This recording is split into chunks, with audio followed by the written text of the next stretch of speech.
Welcome back sa panonood ng video ng Vocals DIY. So, sa video na to ay mag-unbox tayo ng nabili kong silent type air compressor. So, dati meron akong air compressor. Bell type siya. So, the piston, dalawa, malaki at mabigat. So, binenta ko yun. At medyo may kalumaan na rin. So, ito yung binili ko silent type. So, measure natin. 10, 22, at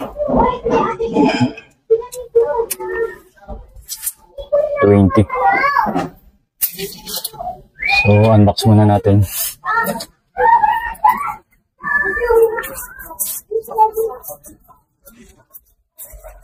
Alam niyo naman magsa-summer na.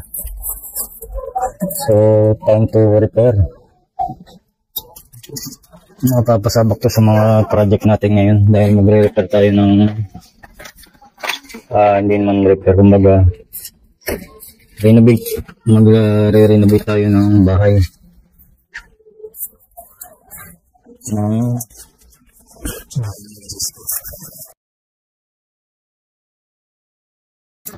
ang bala ko sana ay yung ano lang, yung spray gun ba, yung electric. Kaya lang naisip ko konti lang naman yung diferensya at meron naman akong spray gun. So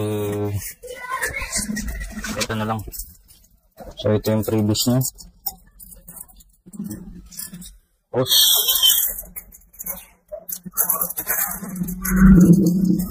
May adapter na.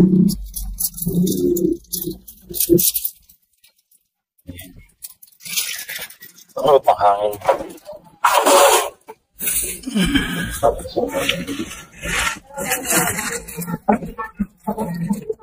Gulong.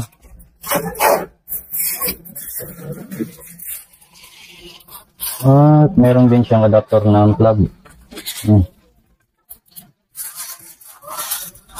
Guantes, gloves, and manual.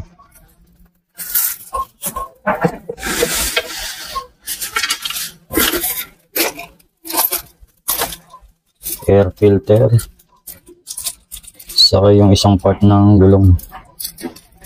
Hindi gulong to, yung stand. Air filter.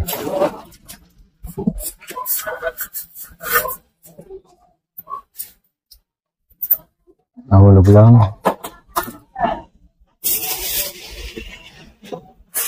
Wala. So, ito na siya.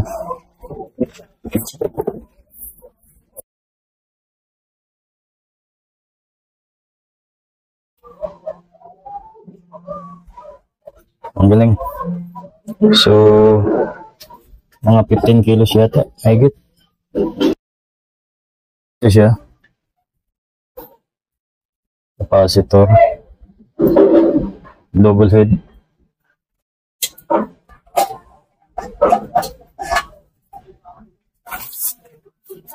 Baliktarin natin.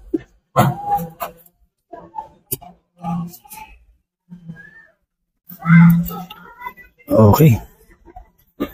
Okay, so alright. So ito ay ang brand niya ay outstanding.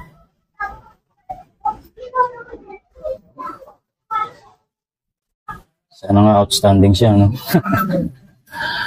Okay, pinus ko muna saglit para matanggal ko yung zip tie dito. At maset din natin yung magano tayo. Tetestingin natin kung gaano siya kabilis magkarga.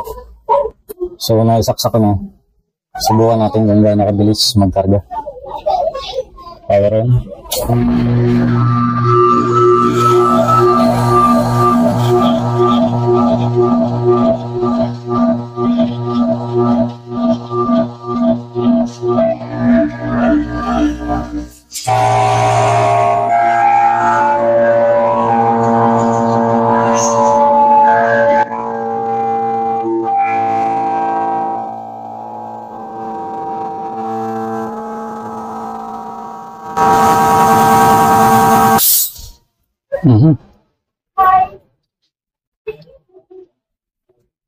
So, minto na siya. 1 minute. Kaset siya sa ano? Sa 100 PSI.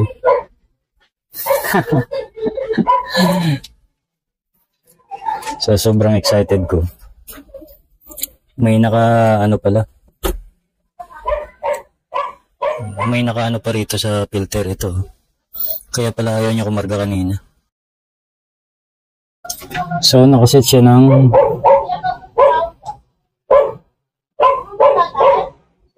100 kasi dun sa pula medyo danger na yun, ano? Hindi naman siya nabagsak. Yan, ganun pa rin. So ang ano naman natin ngayon kung yung settings niya sa cut off. So tingnan natin.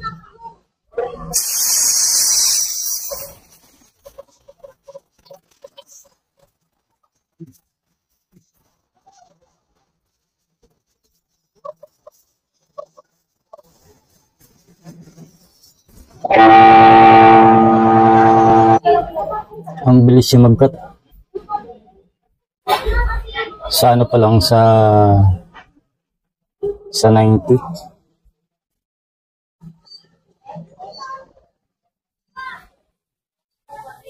Sa 90 pa lang nag-cut na siya.